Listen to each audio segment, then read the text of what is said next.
I'm already going to like it. Hey, we already got people. Hey. You just call out the names real quick. Yep, absolutely. I'm just I'm watching it in my other screen here. It doesn't look. There we go. And we're live. Awesome. Hey guys, Pat the Popper here. I've got MTGGaming Bob here live in the studio. How you doing, Bob? Doing great. Happy to be here. And welcome Wonderful. everybody on a Saturday night. Yeah, great to have everybody. We got DK out there, Real Life Bassin, Gothern. Great to see you. Wonderful to have you here tonight. Hope everybody's enjoying a nice drink. Got myself Code Red, And DK, I remember how helpful you were last week. So I'm going to go ahead and give you that wrench. That way you can take care of any of them Russian bots that pop in. Wonderful. Looks like everything's going pretty well. We got everything up and running. Figured we'd go ahead, lay out some of the plan for tonight. We're going to keep it short as usual. That regular 45 minutes, hour long. Don't want to overstay our welcome. We're looking to talk about a few things, like how to make a deck less powerful on purpose, to keep things light and fun for your play group. And I think Bob was going to talk about some interesting alternative ways to play Magic, like for Jumpstart, putting decks together, and maybe something else. He had some interesting formats he was talking about before the stream started. So definitely wanted to have his ear for that for a while. And if we get a little bit of time, we're also going to go over some of our speculations, hopes, and dreams for Commander Legends, Battle for Baldur's Gate. And me personally, I've been drooling over Warhammer 40K. So I know Bob's a bit of a sci-fi fan as well. So maybe we'll talk about that for a while at the end there. So might as well go ahead, jump right in. Big shout out to everybody in the community. I want to say thanks for stopping by. It's wonderful to have some of your time. Hope this is good for you as well as it is for us. We enjoy making it, so hope you enjoy it. If you enjoy this kind of stuff, make sure to go ahead, like, subscribe, both to my channel and Bob over on his. Links down in the description. Oh, sweet background. Oh, nice horns, Bob. I like what you done there. Did not mean to have horns, so I'm gonna do the round table slide here, and we'll maybe get to that, why I've got that up here a little later. That was one of the talking points if we have time. Just like with the previous weeks, we want to try to keep it a reasonable time for everybody, bite size here. We're also looking for input from you guys if it's too short. There have been some mention that an hour is too short. We wanted to keep it small enough that we don't drive people away. Just to be quite frank, the psychology behind a lot of that stuff is that the attention span of most people is about 55 minutes is the max you can stand, which is why most classes only last 55 minutes. So we certainly don't want to lose our audience. This is meant to be engaging, keep you guys entertained for a reasonable period of time. So with that, why don't we just go ahead and dive right into the first topic, which can be a little sensitive for some people, which is powering down, more specifically, your commander decks. One of the reasons that Pat and I have talked about this a little bit in the past, and one of the reasons that I support that notion is that when you have decks that are too powerful, some of you guys that are watching this may have played against my Turgid deck, which I really didn't like. It makes you a target on the table. Not a really enjoyable play experience for people, as the power creep just continues to happen. Power creep has been there for a very long time. And so how do we keep the format as players something that's healthy? It is telling me to be quiet. Would you like me to be quiet? No shushing, Bob. Yeah, and I definitely know exactly what you're saying. In my local play group, we even try and get some games in on our lunch break if we can, me and some of my buddies at work. And one of the things is that we are able to get in a 30-minute commander game with 3 people. And I think part of that is just power creep. Some of our friends always have that want to win. It's not always about running the statistics. If we've got a 4-person play group, you're only supposed to win 25% of the time. Whereas some people keep pushing it and wanting to get more and more wins every time they come to the table. Oh, DK, you're on it, big dog.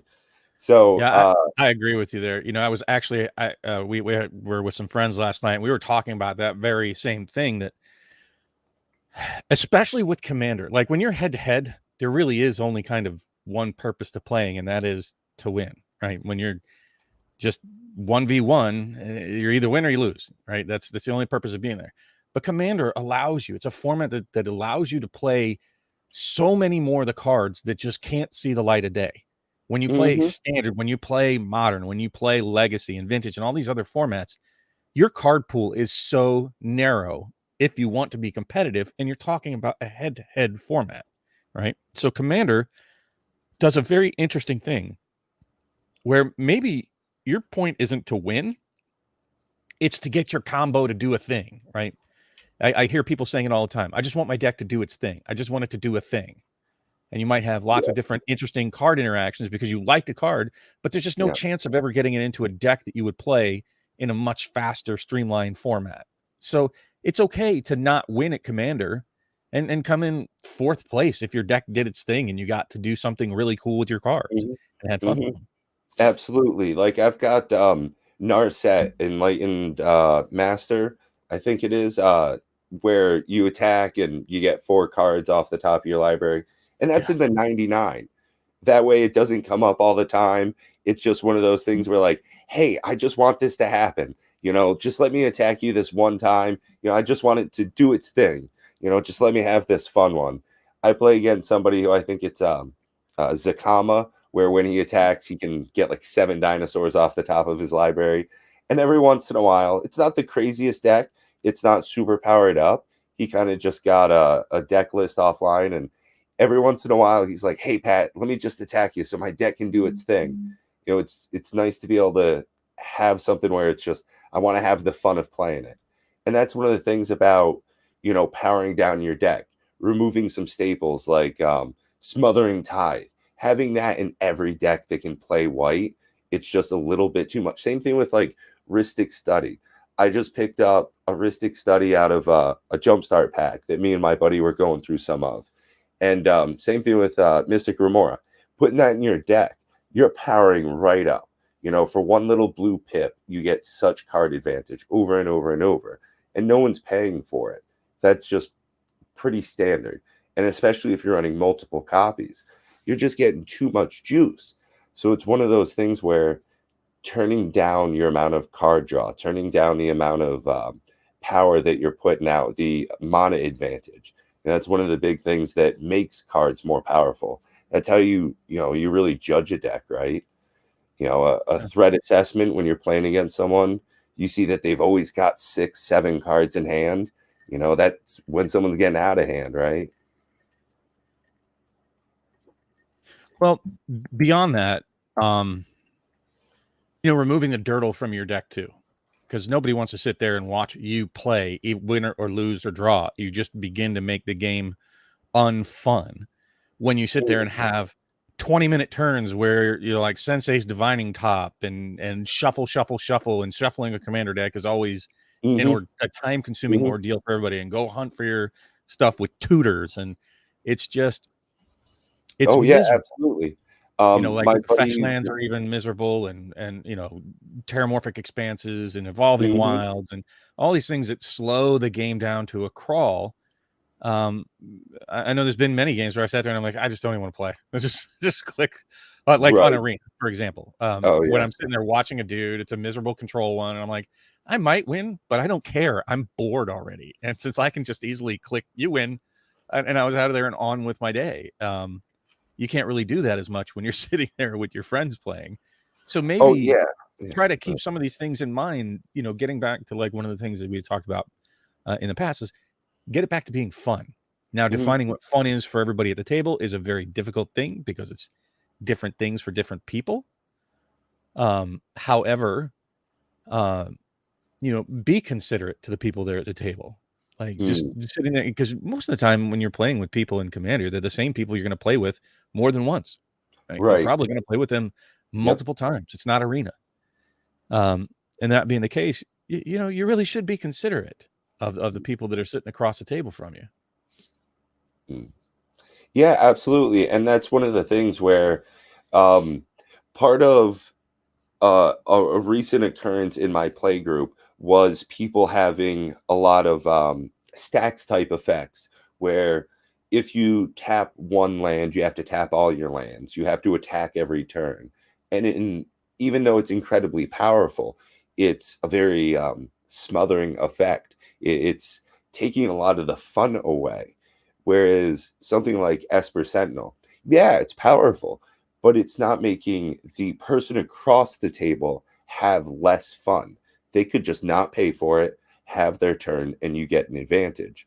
Whereas something like stacks, straight up just stacks, you're having less fun because of something someone else has done.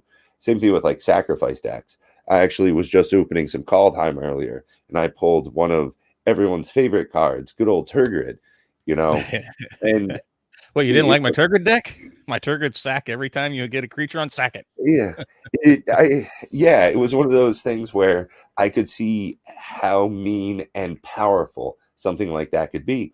And like you're saying, having an assurance that the fun time you're having with someone else is still there. You want to have the exchange back and forth. You know, I was playing a very low powered deck. It was actually two jumpstart decks that we were playing against each other, and a wonderful time because it was tuned down. It was just that regular power. And we also did a draft recently, and there was a lot of fun to be had because it was just low swinging stuff. You know, it came down to one life point out of a 4-player game. One life point. Last couple of swings. Super fun stuff. And you don't have to always have it be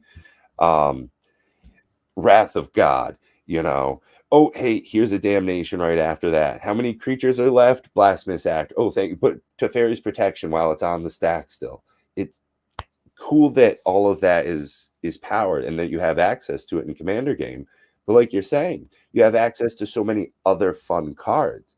You know, a buddy of mine is looking to make a Chaos deck, Teferi's Puzzle Box, Chaos stuff, so that we're all constantly shuffling, just having a crazy go of it. And I think that would be more fun than constantly just, okay, cool, you got Elish Norn. Awesome.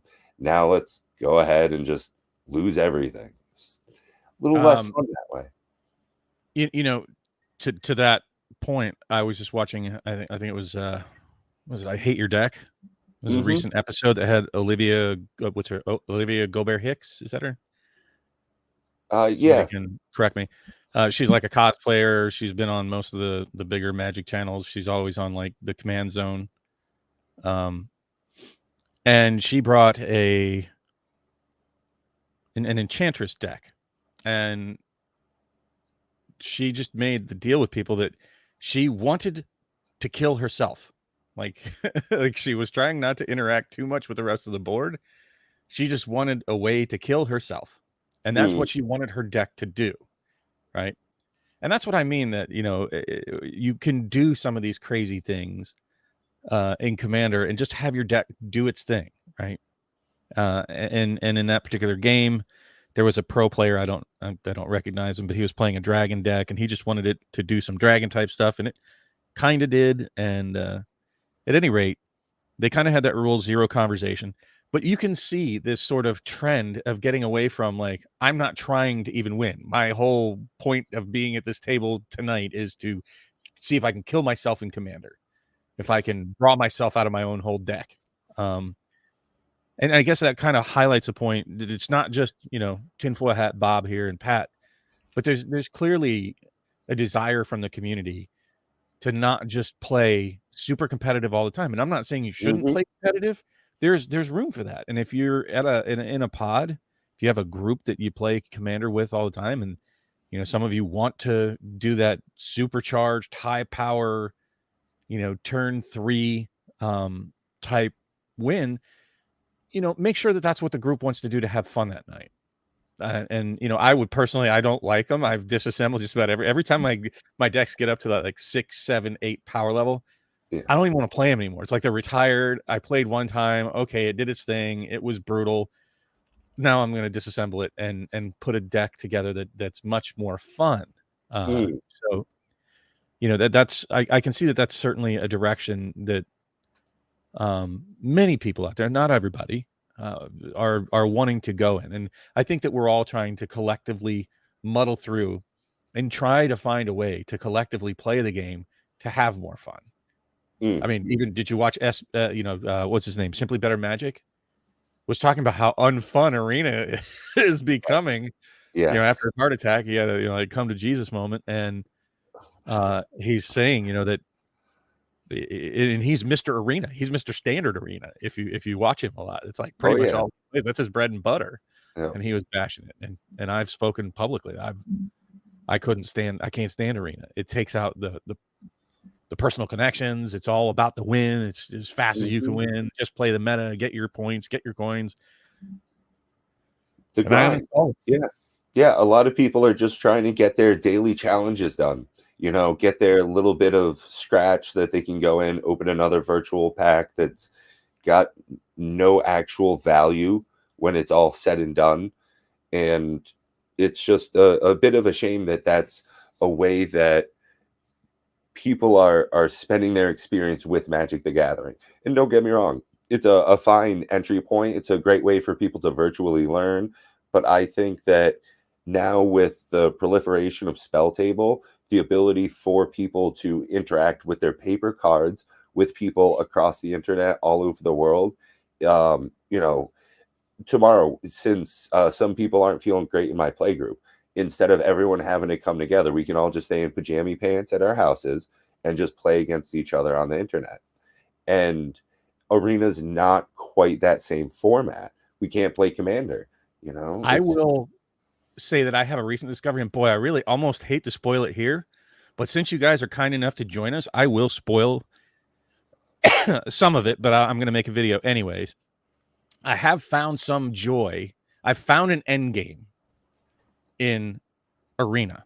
I found a way to play it that I am having a blast, having a ball. I'm getting to do really cool interactions with cards. Funny enough, it's against the bot. It's against Sparky. So I want to get the cards from like the daily. I have to go play real people. I have to get my coins so I can get the cards to build interesting decks that I want to play against the bot. You know? So it's kind of bass backwards. You know, I was using it just to kind of tune decks, and I'm like, you know what? Let me try this crazy deck. Well, let me try this crazy idea I had. I'm absolutely having a blast with it. So, you know, that is an alternate way to play Magic. You know, speaking of which, we've got some other alternate ways that we'd like to talk to you guys about playing Magic. Yeah, one of the things that I recently did with a close friend of mine, someone that I do a little bit of sealed product investing with. So we recently had a great opportunity to buy some Jumpstart.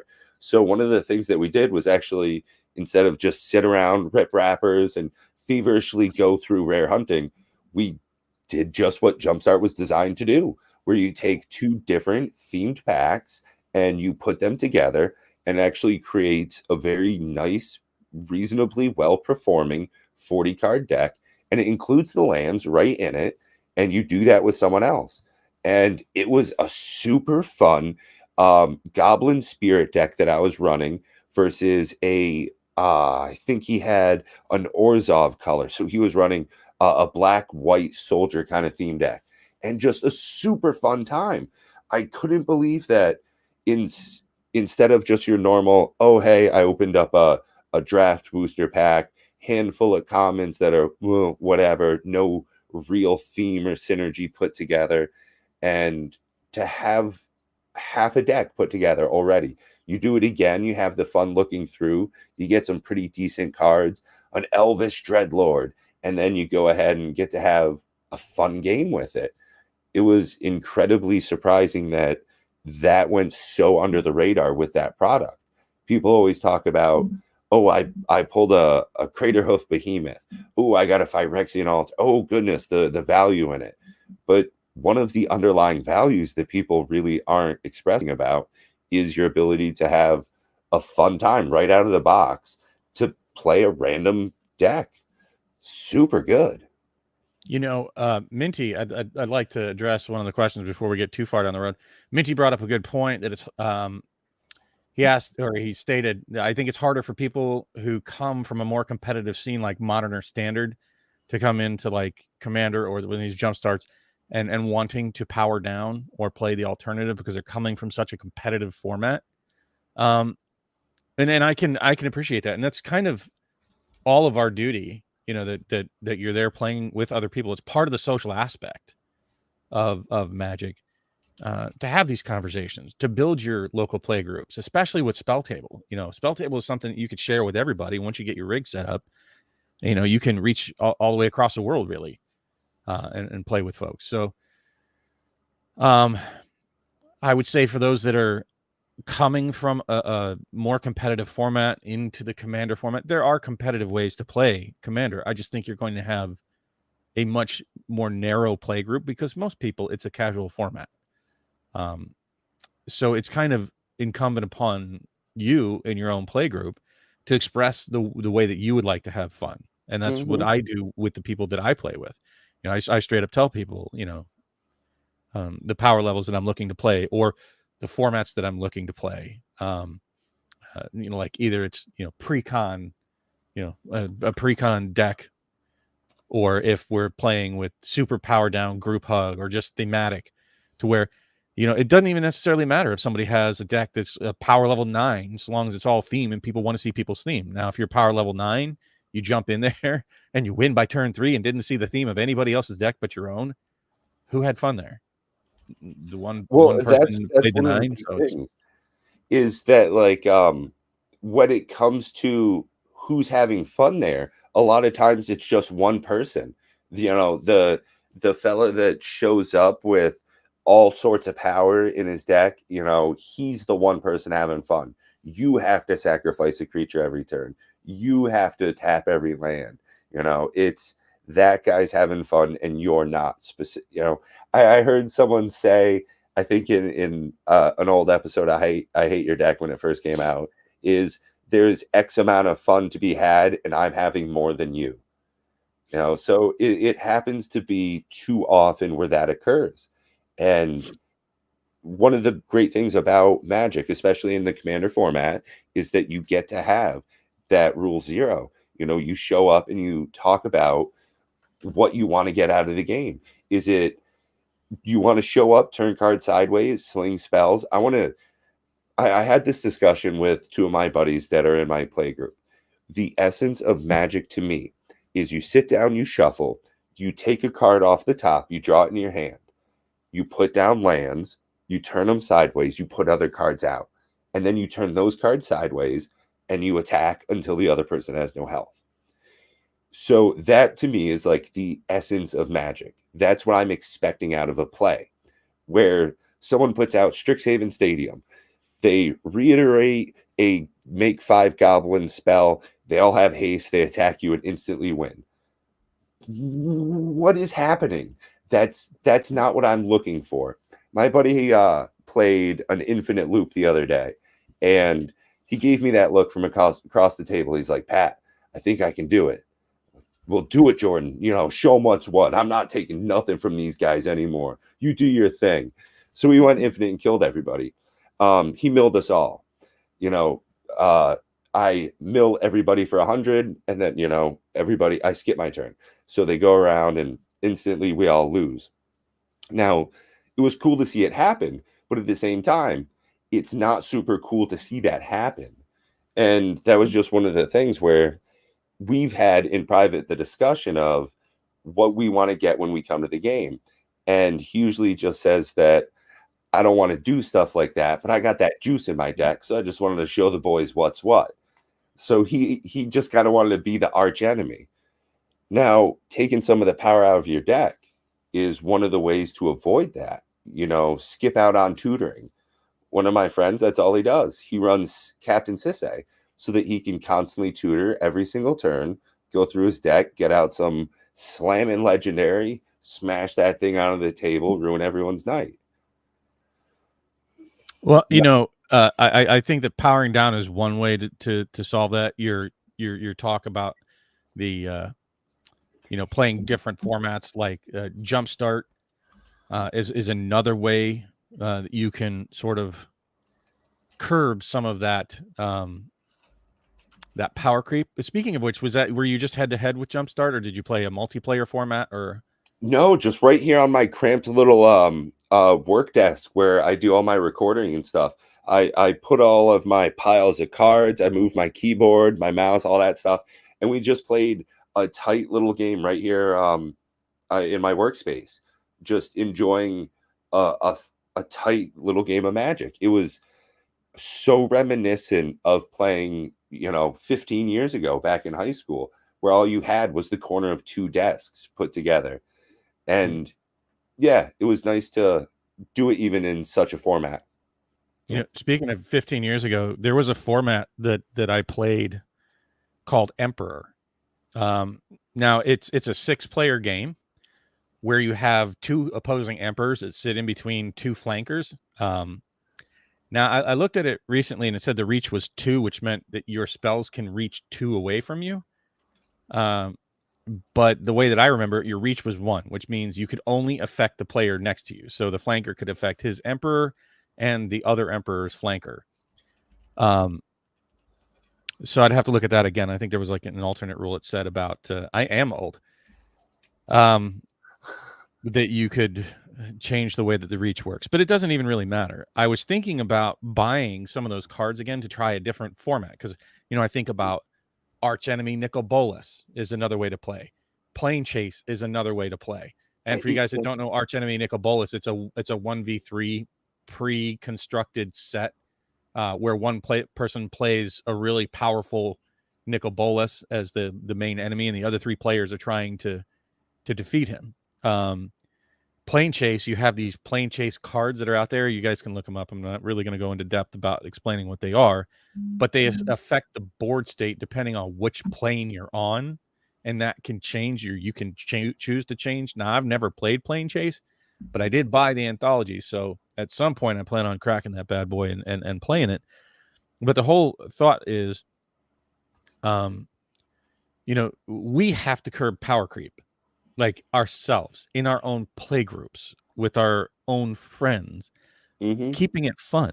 How many people really play or are really super excited about playing tournaments? I just don't hear that being the driving force anymore. Most of the conversations tend to revolve around Commander. But I think other interesting products, if they continue to develop them, like Battle Bond, I think that was meant to support Two-Headed Giant, really. Which was something I was just thinking about, was the idea of doing like a Commander style protect the flag sort of thing, where you are doing you have some 2-on-2 instead of a regular 4-person versus 1 versus 1 versus 1 versus 1, where it's a 2-on-2, very similar to Two-Headed Giant, except you don't have a shared life total, but you both work to protect a planeswalker type item. Maybe it has 100 points, and you are able to throw your creatures and spells in the way and are able to help each other. Something like that would be a fun alternate way to play Commander, which itself is a fun alternate way to play Magic the Gathering. It's interesting that a lot of these things pop up all by themselves. I've never played Plane Chase or Arch Enemy Nicol Bolas, and I've heard Plane Chase is a phenomenally fun format. I've seen more than a few times content creators, the professors talked about it. A lot of people say that it's a great way to enjoy Magic, and just haven't been able to experience that. So resurgence and alternate ways to play is one of the things I'm really looking forward to. There's a great possibility that in Commander Legends, the Battle for Baldur's Gate, that it will also be set up the way that the most recent Commander Legends was, in a draftable format, which I just got to do last weekend, actually. On Bob's suggestion, one of my friends actually was able to pick up a box of Commander Legends, and we went ahead and we were able to go ahead and do a 4-person pack, 4-person draft, and get together our 60 card deck and beat up on each other. Super fun time. And again, most people are just hunting down, looking for the big monies. We had the conversation ahead of time. Hey guys, let's not just rare hunt. There's some really high quality stuff in here, $50, $75 cards in here, but make sure that you have a good time first. You're never going to get this experience again. It's a great product, and we see that price creeping up and creeping up and creeping up. So for the $20 buy-in, we each got 3 packs. Do the regular pop open a pack, 20 card packs, choose 2, pass to the left, choose 2 more, keep going around, get a new pack, pass to the right. Super fun experience. A lot like a regular draft, but you break the singleton rules, but you're still running a commander. So very exciting way to play that it was designed to do. It's got an insert that says, this is how you're supposed to experience this. And most people are really just going ahead and trying to get out the Jeweled Lotus. They're just cracking packs. You see Rudy go through a box in 12 minutes. Phenomenal speed, which is kind of just wasted. Yeah. I every time I see a box of Commander Legends get cracked, I just kind of shake my head going, you're missing a beautiful experience. I mean, the real value in something is fun. I think as people get old like me, the people like to point out, money comes and money goes. Sometimes you got it, sometimes you don't. And what they can't really take away from you, at least till your mind's gone, and then I guess nothing matters, even money, that they can't take away those memories from you. Right? And the most beautiful memories in Magic are so much brighter to me than any money I've ever made or lost or whatnot was involved with Magic. It was the memories. Like the first time I went creeping down the hallway, just learning about Magic for the very first time, it just replays in my mind. And I'm sure I'm so old that it's gotten, fuzzy details, but I'll never forget hearing those guys hooting and hollering. And the door was open. I poked my head in, playing some weird ass game on the floor. Cause that's, that's where they were playing at the time, in a military dorm, playing Magic on the floor, seeing cards. I had never seen anything like them before in 1994. And I was like, what the hell is this? And that's turned me on to the world of Magic ever since. That is a priceless memory for me. Like literally, if I could either have a Alpha Black Lotus or they have to remove that memory from my brain, keep the Lotus. Seriously, it is literally priceless. Yeah. I $500,000, sure, it'd be nice, but you are your experiences, right? And that's why I say the experience of having that Commander Legends is worth so much more than the $75 or $80 you could possibly get from a Jeweled Lotus, right? Right. Yeah. So I can't stress it enough. I literally have 4 sealed cases and now only 1 box because I just did the charity thing with my other spare box that I had of a Commander Legends. And people have asked me, they're like, what are you going to do with those? Are you waiting to sell them? And I'll be quite honest, I'm not sure. I'm not sure that I'm ever selling a single one of those boxes. Like they mean more to me than any other box on that shelf. And I'm seeing a day in the future when they marinate to the point that they are a $500 box, $1,000 box, $5,000 box, whatever they become in the future, and calling up my friends and saying, hey, you want to come over and crack a box of Commander Legends 1 and do a draft? Yeah. That's what I see out of that. That's exactly. So a buddy and I, like I said, I do a little bit of sealed investing with someone else, and we've got set aside, I think, 3 or 4 boxes of Ikoria at this point. And that was one of the things that was really available when we both started getting back into Magic. So we did probably 5 different drafts with Ikoria, and such a phenomenal product. And now that we've got a lot of it put away, what we've discussed a number of times is that we'll end up taking that out a year, 2 years from now with those same guys in our local play group and just have at it. At that point, it's worthwhile to have the fun of enjoying that product.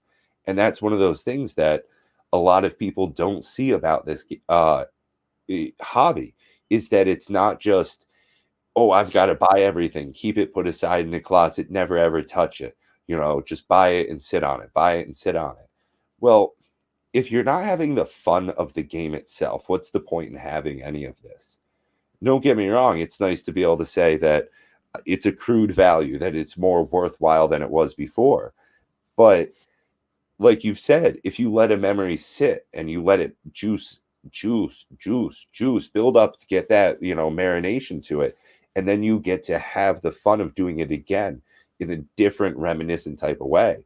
It's definitely a different experience. And you can also thematically get that later on too. Like we're probably going to see with Commander Legends 2 and Jumpstart 2, is that there's a very good chance we'll have that same type of alternate play. I really hope that quarter 3, quarter 4, when Jumpstart 2 comes out, I really hope that we're able to get in and have those same theme packs that we did this previous time. It'd be fun to be able to share that experience, Yeah, I guess we could call the title, though I don't know that we're this formal yet, for this episode of the stream, is finding ways to have fun again collectively in Magic. Share the fun, make Magic fun again. It's become, over the last couple of years, such a different animal than what I recall in the past. And I mean, like, since like 2019 through now, Magic has taken a very decided turn to where most of the focus is on dollar values rather than the fun value of Magic. And I think that we're absolutely capable of fixing that collectively as a community. And hopefully we can all put our heads together, and even if we're playing with the Legos the way they didn't intend for them to be put together, like the Emperor style or whatever other style that we can come up with out there. I know that I've heard rumors about like Flesh and Blood. Yeah, go ahead, hit the thumbs down now and leave the stream if you're going to hate on it. But I've heard that they're going to have or they're going to try to make it a co-op style of game, to where they put cards in that you can do co-op, where you're battling a single large enemy. I would love to see that twist and turn in Magic. One of my favorite ways to play any game, whether it's World of Warcraft or Zombicide or Pandemic or any of these other games, co-op has so enthralled me with gaming that I guess I just recognize I've always been a co-op style player. I enjoy that so much more than competitive play. Yeah, that's one of the things is like with Diablo. I've always enjoyed playing, solo, building up my character, going out, having fun. But one of my favorite things is to be able to enjoy that experience with someone else in a multiplayer format. Same thing, like Bob and I were talking off screen for a while. This was a previous time. I'm a huge Minecrafter. If you can't tell by this big, beautiful body of mine, I'm a huge gaming geek. So I've spent a lot of time doing some Minecraft. And Bob had spoken about how you can play with someone else, and that really brings the experience to a different level. You're able to share in some of the responsibilities of keeping those cows alive, and everything is a little bit more enjoyable when you add someone else to the mix. That's why you play Magic with someone else. It's not a solitaire goldfish game. I think that's a beautiful lead-in to one of the topics. I'm not sure that I'm necessarily following the exact order here, but speaking of World of Warcraft and Minecraft, big news this week for you guys that might have been living underneath a rock and haven't heard about Microsoft's buyout of Activision / Blizzard. So I would venture a guess that most of you in the audience have either played Call of Duty, Minecraft, World of Warcraft, Diablo, something amongst those software developers. So that's going to be a very interesting turn of events. We'll see how much of the Microsoft fingerprint we have on things. I'm not a hater of it. I've seen a lot of hate coming out, but I mean, I think that's usually any kind of change. Funny, I'm the old man here that's not resistant to change. But I've seen a lot of like negative poo-pooing on it. I know that Blizzard's been suffering from some bad PR over the last few months, but I saw that they fired like 37 people or something at Blizzard. Like, whoa. Yeah. So we'll see. They've There's going to be definitely been going big through a lot. changes. Yeah, I think one of the big speculations, at least for me, is exclusivity. Microsoft has spoken a couple of times. It's really Xbox, the portion of it that is, they're probably going to do a lot of the same money grabbing techniques as always. If you can get more cash, get more cash. I mean, realistically, that's any smart executive would make that decision. So I think we'll see a lot of cross-platform releases still. I would imagine that we'll see Call of Duty on everything that can run it, because if they can make money from it, make money from it. But at the same time, it's interesting now that Xbox owns Spyro. It used to be the big flagship of Sony, and now it's owned. It could well come out as a Game Pass. You pay your $12 a month and you get Spyro for free. That would be a fun little flip of the hat to the competition, as it were. And Microsoft. Go ahead. I think that they bought these not to disassemble them and destroy the games that are there. I think they bought them for such a big price tag because they want to make more money. And, I think that all companies have learned that the happier they make their players, the more money they end up making. I think that, Microsoft's going to have a much bigger bankroll to put behind all of this stuff. I think that they could bring some optimizations, I'm going to say that a large percentage of people play on some sort of Windows device. So there's optimizations that can be had. I think there could be a lot of positives that come out of this big acquisition. So I'm hopeful for it. I hope that they make some of these games fun again. Yeah, and that was one of the things is most recent to this, Microsoft's largest acquisition to date, I believe, was Bethesda Studios. And they had still announced that they were going to go ahead with all of their previous agreements for cross-platform releases. So they would still be putting out on most of their flagship games, still coming out on most platforms. But they did say that the newest to be released Bethesda game, the Starfield announcement, is going to be an exclusive to the Xbox Series Microsoft platforms. So you might see it on Windows. Yeah, what's Windows? Pause. Yeah, exactly. It's the thing you look at night. So it'll be really interesting as we go forward. As always, it's an evolving thing, and it's not set in stone. I believe it's next June 2023 that the deal is actually set to go through. So a lot of that is still up in the air. Keep tuned for more news with Pat and Bob late night on Saturdays. Yeah, let us know if you like us covering some of these things that are somewhat outside the window of Magic. But I assume that there's going to be a lot of crossover with the audience here, that most of us, if you're tuning into to the nerd geek culture here, that we're probably all of the similar ilk and have all probably played some fashion of most of these things, or at least some of them. So hopefully, some of the stuff, maybe not new news to you, but maybe our take on it, and at least broaching the topic for you guys to discuss. So, let us know if you like hearing about things outside the realm of just MTG, because we certainly are deeper than just MTG. And we may even bring on people that have a different geek culture in here that might be fun to have on the stream. So let us know. I would definitely like to hear the feedback from you guys on that, if you like hearing about it. Yeah, for sure. If you let us know what kind of content we're making that pleases or displeases you, the more feedback we get, the more we're able to help improve. We're trying to make those little steps day by day. If every stream gets a little bit better, then, year from now, this is going to be on and popping, So thanks for all the feedback. It's great to see everyone here, more than just the regular folks showing up. We're getting a lot of new faces here. It's great to see that. Yeah, welcome everybody. Please smash the like button. I hate to solicit, but apparently I need to. We'd like to share this and have you guys have a really big audience to interact with.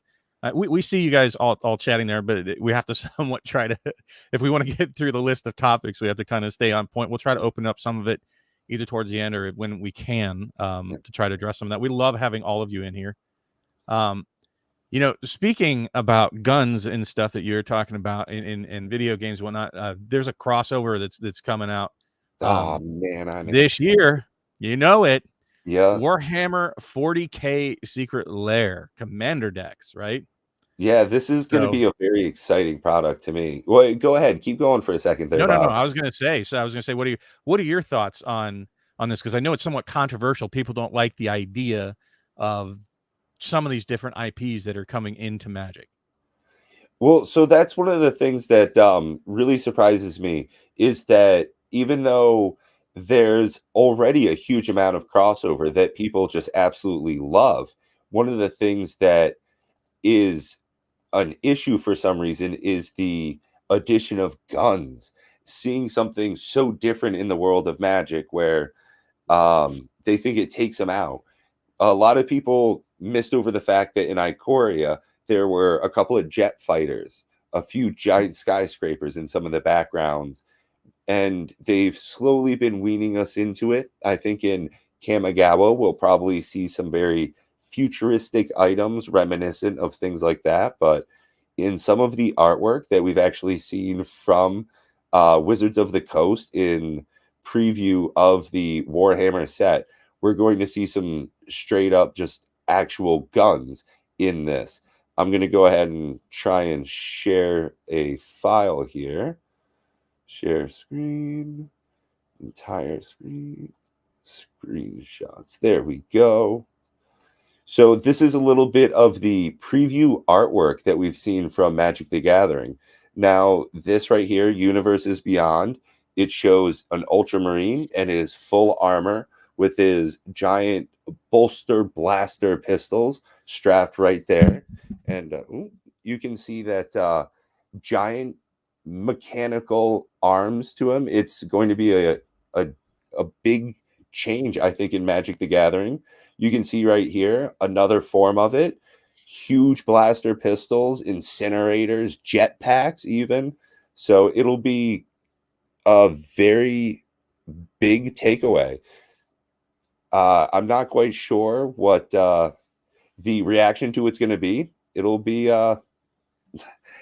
real fun to see this. I'm a huge Warhammer fan. You know, I'm going to say that, you know, realistically, you know, Magic has drifted from just the swords and sorcery right from the outset. I mean, the first one that I can recall was Rocket Launcher. That's the name of the card. Is Rocket Launcher, and that's one of the first 4 sets had Rocket Launcher in it. So it's not that big of a departure. And then you have you know, the Guilds of Ravnica with their skyscrapers, and it's very futuristic. And you have you know, Kaladesh with its very steampunk feel, and you know, they've really broached the straying from the swords and sorcery aspect all throughout its history. In all reality, Mirrodin was a kind of a broaching of that, and I don't see like samurais and whatnot as swords and sorcery. It's not really Japanese swords and sorcery, though they are swords. But you've had all different kinds of straying from the hardcore Lord of the Rings style, no futuristic anything, to have a much broader multiverse where so many different things can happen on different planes and different ways of existing, that I'm okay with all of it artistically, if ultimately it is about making the game healthier. And I think that bringing in the Warhammer 40K, did you even see that Henry Cavill even mentioned Warhammer 40K? Yes. So, you know, it's a good thing for all of us to get this product out to more and more people, to reach a wider audience so that we can connect with more human beings. So our stuff will be worth more, that it's more buzz about the product that we've loved for so long, and to just jealously guard an artistic flavor to prevent that from reaching other people, I think is a mistake. I think that's exactly it. I like that train of thought where if people hold it as my precious syndrome, where if it's this magical thing, oh, it's so revered that it could never be changed, then you take away from the evolution of the game. And that's one of the things about Magic is that as you add more cards to the pool, you unlock new combos. Every welcoming vampire, every core celebrant, every Urborg, you're adding some new layer, some new flavor. You're not ruining some precious memory. You can still go back. You can still have that vintage deck, that legacy fun. But by putting in triomes to complete cycles, by in the possibly new Capenna, you're going to do another Alara Triland cycle, something fancy like that. Maybe with all of these new vehicles and equipments that we might be seeing, it opens up a different avenue for an artifact deck. So by being open to these new things, you get more people coming in. Same thing with crossover from Walking Dead fans. Maybe with Warhammer 40K, you bring in a new audience as well. It'd be interesting to see little miniatures on a Magic the Gathering table instead of just little cards. Maybe some Warhammer fans bring some of that flavor to it. Fun evolution of the game. Yeah, I certainly think that if the game doesn't evolve, it'll die, right? You have to appeal. I've said this, I don't know, 1,000 different times, and boy, I sound like a broken record, that, new players are the lifeblood of the game. As old players might have more money to throw at it and whatnot, but the game dies with us. If you don't make it more appealing, if you don't, like you said, give more avenues, give them more flexibility to make the game in different directions, to incorporate different IPs, to give different play styles and different avenues for formats, it's going to die. And I don't think any of us would like to see the game die. And I hate to say it to all you guys. I mean, I really hate the words "too big to fail." There's no such thing. Oh, yeah. They could kill this game overnight. Yeah. And clearly, it's now gone very corporate. So it needs to stay vibrant. It needs to keep including more people. And as I understand it, there's roughly an audience of around 20 million-ish people. There are 7.5 billion people and growing on the planet. That is a lot of room for potential growth. Like, we don't even come so close many to touching the IPs numbers as well. I mean, I could easily see DK had a great analogy for a Warhammer crossover. Jetpacks give your guy flying. You see a flamethrower on him. Okay, cool. He can tap and do 2 damage to a target. You see or a do helmet. AoE damage with it. Yeah, right. And do 2 damage to all. Yep. When you attack, you do 1 damage to everybody. That's your attack. I mean, pause right there. A Power Rangers crossover. You give a person that flute, that green flute that the guy had there, you can take a card out of your hand, put it on the battlefield. Okay, easy peasy. One of those swords, oh my goodness, Power Rangers swords.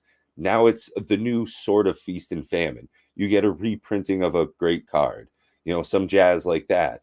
You can flip them over, modal face cards. You have the regular guy on the front that goes to high school. You flip him over, and now it's the dude in red that goes out and kicks butt at night. A lot of fun stuff you could do like that, and you bring more and more people into it. Yeah, Tommy calls out Ghidorah. You've got the giant mech that walks across, destroying the city, and it'd be really easy to bring more IPs into it. The crossover potential is limitless. I mean, beyond the IPs, I think that they can look at different play styles, different ways to use the Magic cards. Like, I don't know how many of you are familiar with the Explorers of Ixalan. I can't even say that I've played much of it. The Explorers of Ixalan is actually a board game. It's a separate board game, and it's got little tiles that are face down. And as you explore the tiles, you flip them over, and it has a game effect, like all creatures get +2/+2 until end of turn, kind of thing. As you're exploring these tiles, and you got to spend like mana to flip over tiles or play cards. So, there's different ways to incorporate the Magic cards, and as you go down different IPs with different ideas, there's an endless series of possibilities, because if you've been around long enough, we could build our own game. If you've been around long enough, and I tell people, because I play a lot of different board games, that Magic is really the progenitor of many of the mechanics that you see in the gaming world at large. Oh, Right? yeah, for They had the sure. first idea of a lot of different things, a lot of different mechanics. I'm not going to go into anyone specifically, but that there are so many mechanics that are spread across the gaming universe. So you have the mechanics of so many different types of games, and maybe it's time for Magic to start learning from the plethora of intelligent people out there that have taken some of their ideas and incorporated it into new game ventures, into making Magic a broader, more complicated, and more customized. You like playing the Commander style, or whatever style you want to say they come up with. A deck builder style would be very interesting. I don't know if any of you guys have ever played deck builders, where you have a basic set of like lands and basic attackers, 1/1 attackers, and a handful of lands, and you buy cards as the game goes on to build your deck, right? So you don't even know what your deck's going to be when you start playing it. If you've ever played a deck builder, that's how deck builders work. You could easily incorporate that with Magic. You could definitely build some sort of deck builder style game. You could use the cards to do something else. Everybody hacks a common enemy and come up with even an app on your iPhone, or Right. something that plays the enemy against your whole group. There's so many Oh, boy, different that would be avenues to fun. take. Yeah, Yeah. you have, your commander group gets together, and they all have to fight a boss monster. Some giant, multi-headed Medusa beast, and every week you can get some, you get into a group where a small community can help design monsters. Okay, it's yeah, yeah, where you could have a different multiplayer format where everybody is trying to do enough damage to the head beast. So it's a shared multiplayer experience, but you're not fighting against each other. You're trying to get into one team aspect. That would be a very fun way to do that. And unfortunately, I think but that's where, see, that's when Flesh and Blood is really going to pull me in, because I think they're going to beat Wizards of the Coast to the punch on that one. I hate to say it, but Flesh and Blood might be doing some really good things out there. If they really truly have figured out a way to make that happen, count me in. I've been buying slowly Flesh and Blood product, just because I know it's a thing. It doesn't really appeal to me. It's all straight head-to-head smash face. Multiplayer formats, I know they're going to get into next, is what I understand. But I think that I also heard that they're planning on doing like multiplayer co-op. And I was like, oh, that's very interesting. I love co-op games. And if you've never played one, I'll recommend one to start. It's the Battle for Hogwarts Harry Potter deck builder game. It's fantastic until you just get the core box, because the expansions are just so hard. It's ridiculous. But even by the time you get to the seventh year, it's ridiculously hard. But playing up through the first 6 seasons is excellent. And you're talking like, I don't know, $30-$40 for the product. Just to give you guys an idea of what it's like to have co-op games out there, where you're just you either all win or you all lose. And I think Magic could definitely benefit from trying to create a format where you have something similar to that. Absolutely. I could see a shared experience. I'd love to see the evolution of that with Magic the Gathering. As more people join in, I think they'll bring so much flavor and spice from other things, different IPs, different ways to play that of their own individual games that they're coming over with. That'd be a great type of change with Magic the Gathering. And, it's great the way that we play it. I absolutely love getting together, jamming games of Commander. But at the same time, I'd love to have more availability to play something else as well. Yeah, I think they definitely need to keep it fresh if they want to keep bringing in a broader and younger audience. They definitely have to keep their eye on the ball. I honestly am seeing the crowd getting older, the general Magic players, whereas when we were younger, the general age. I don't know that there's any statistics out there, but I know that when I first started playing, I'm going to say it was almost even a little embarrassing because I'd go into like the LGSs and play, and like half the people attending were like kids being dropped off by their moms and picked up by their moms. I was an adult by the time Magic even came out, so I'm too old for that. But it certainly seems to me, at least, that the average age of the Magic player has gotten older. Now, I think a lot of it might be due to cost. That it certainly is getting to the point where if you want to play at all, since there's almost no like draft standard out there anymore, that's really sort of the entry point for kids that just have lunch money and they can take $20 and mom drops them off and being babysat for 3, 4, 5 hours for $20. Right, and that's one of the experiences I had at the local gaming store. I mean, not even a year back, was having a draft night down. We did Ikoria. I think we did Strixhaven down at the LGS, down at the Book Garden there. And we had literal children getting dropped off by their parents, 12, 13-year-olds coming in and having some of their first experiences playing Magic at a draft event. So it was phenomenal to see that new generation of people coming in and to see how welcoming it was. I saw parents with their kids as well, people your age with their children coming in and helping them show a new group of people this wonderful game, a great experience down, building up friendships with new people. It's a very well-knit community if you get into the right groups. Yeah, I would certainly like to see more appeal and have more avenues, maybe even come up with products that are less interesting for, and I know one that's that way, I'll mention it here in a second, but less interesting for this hyper value seeking community, because even Jumpstart, it's like 99% of the product that got cracked for Jumpstart was just value hunting for the Allosaur Shepherd or the Ristic Study or the Crater Hoof. It wasn't really for, hey, let's see how this plays out. What cards? It's more like what cards can I hunt for value or strip out for my commander deck. But that was one of the things I was certainly guilty of. Me and my buddy sitting here, ripping wrappers. We were just, throwing that stuff in the air like we were looking for the golden ticket. And I can't say that we were, free of any guilt on that. But at the same time, we specifically said, hey, why don't we slow down, do just like the insert says, and have the fun with it? So even though sometimes there is the availability to do it, I worry that feverish pace of so much content coming out, if people just rip, I got to get in the next one, how much of that we see versus, wow, I don't think I've ever seen someone ever play a Jumpstart game on YouTube. Yeah, I haven't. I've never played it myself. I've only opened a few packs for myself, and it's dissatisfying. And I even kept the packs together the way even after I cracked it, it's like, oh, I actually want to try to play this. So I'm going to keep them whole as a Jumpstart pack.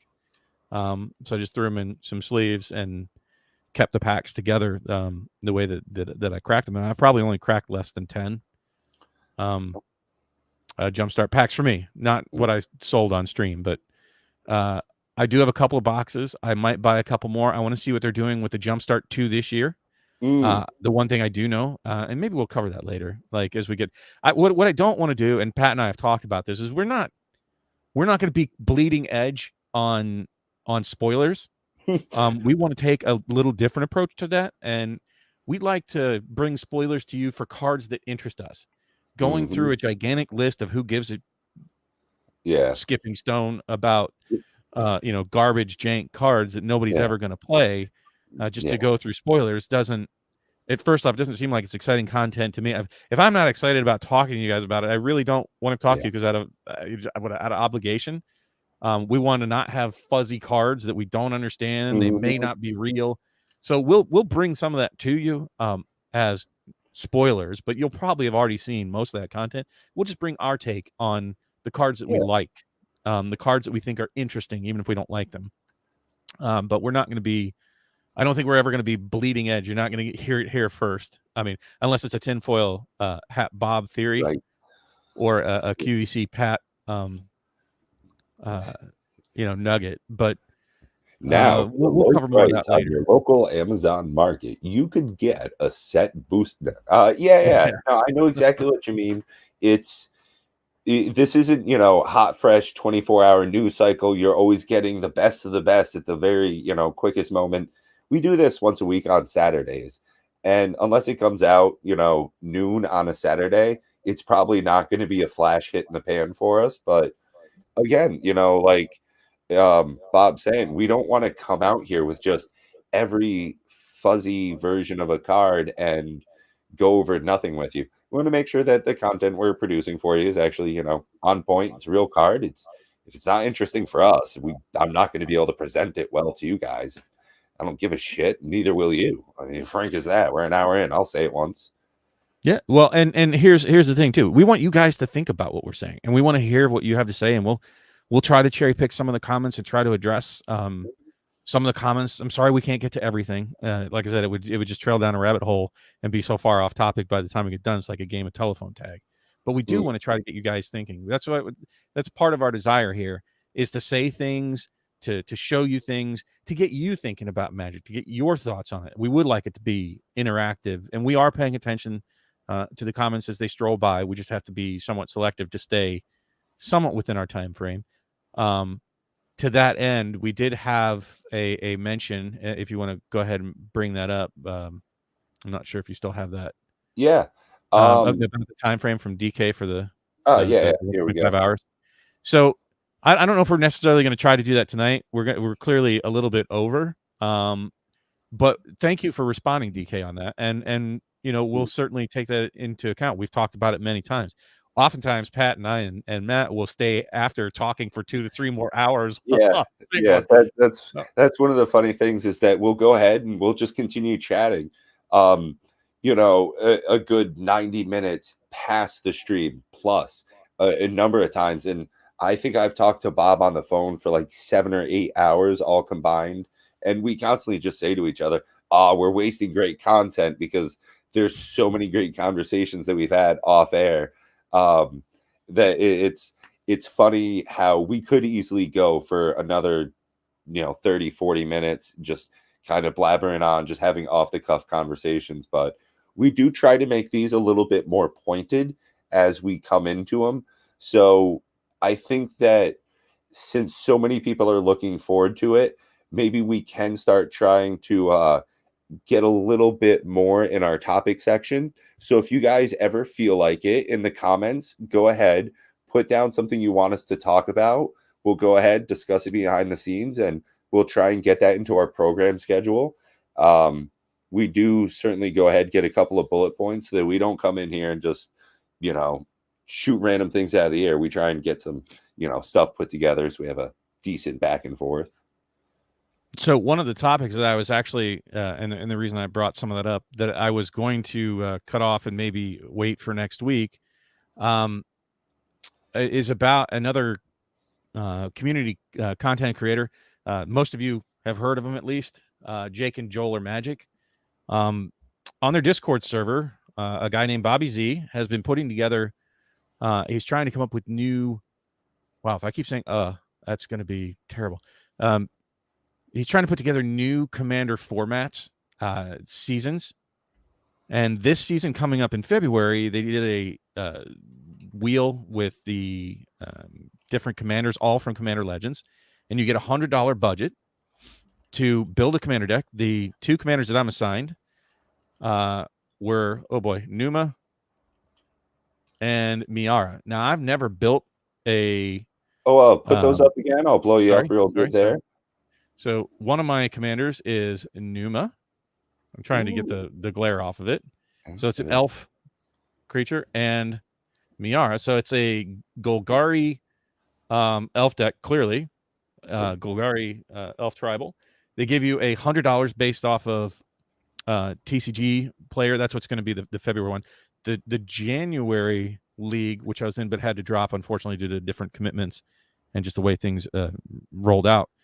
was a different style. It was pre-con decks that you would upgrade over the weeks. And I think that's going to continue to be a flavor.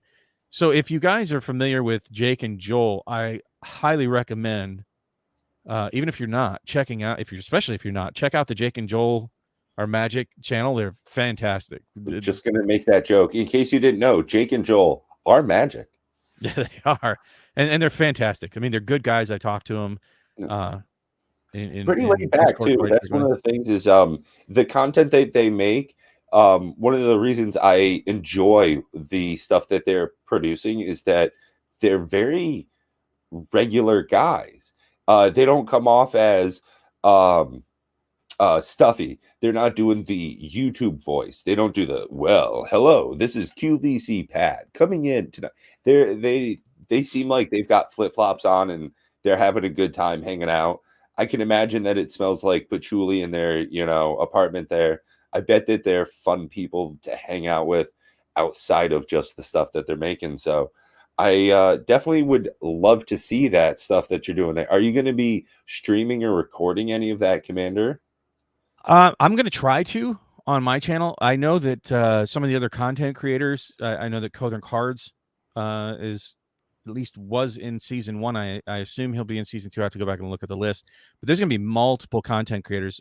So these are going to be viewed on some bigger channels. Like I'm sure I'll be paired up against Jake or Joel or maybe both at some point, and I'm sure that they're streaming on their channel. So a lot more exposure.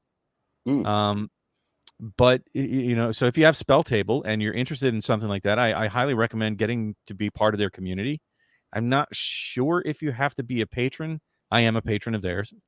But you get more access to more of the Discord. It's probably the liveliest Discord that I know of out there. I mean, it's constant chatter back and forth about lots and lots of different topics.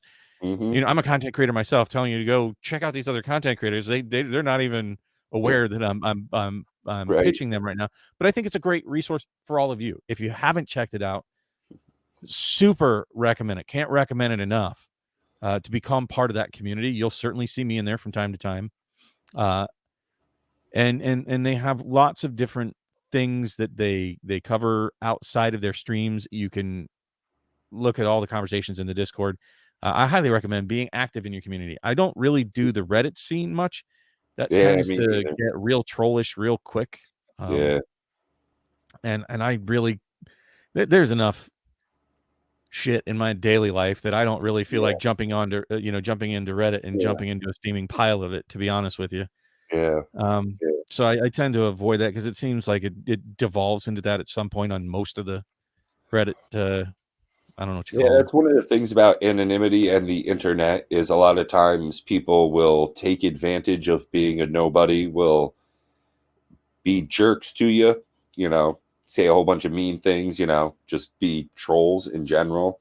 And then sometimes you get people that'll straight up thieve, steal, and lie, So it's definitely different to be part of a community, to get to know a close group of friends, That's one of the things, behind the scenes, we're in a couple of Facebook groups with some friends and stuff. And it's really important to be able to build that relationship, even in like a tight Discord channel versus, random fogies on the internet.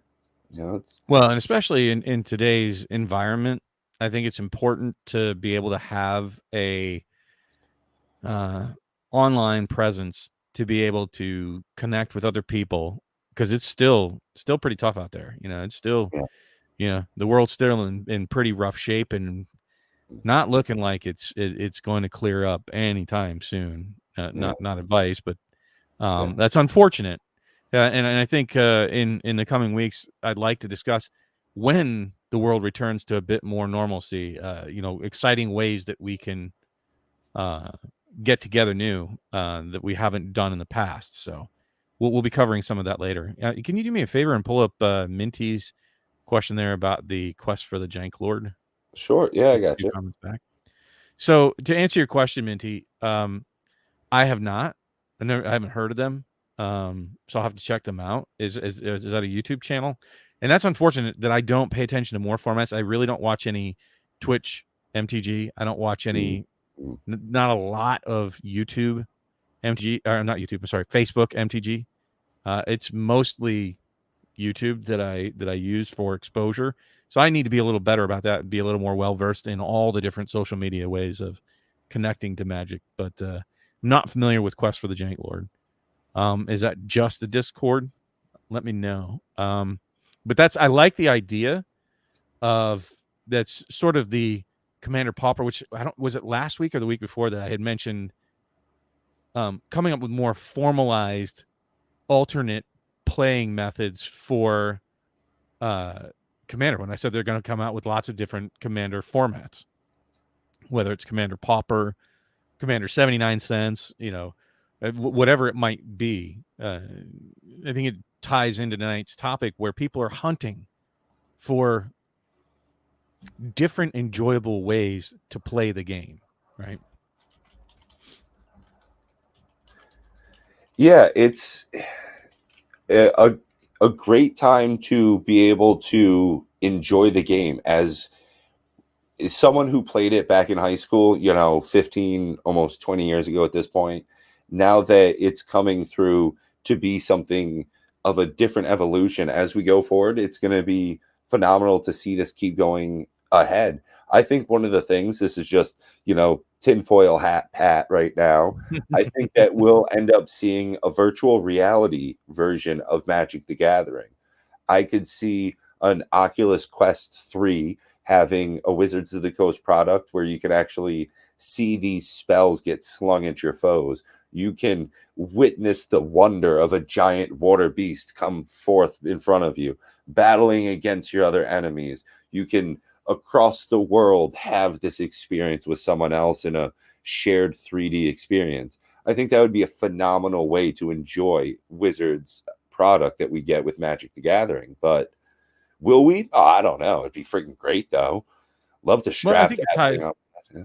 I think it ties back into what we were talking about earlier, the alternative ways to think. We need to be the audience that drives Wizards to innovate. I think that's a real, I guess, sort of undercurrent for tonight is looking for innovation, whether we have to do it ourselves or whether they do it. Now, clearly, after Microsoft buys Wizards of the Coast, they'll be maybe they'll be able to throw some more horsepower behind Arena, MTGO, merge the two, make them the best of both worlds, along with a virtual reality simulator on your iPhone.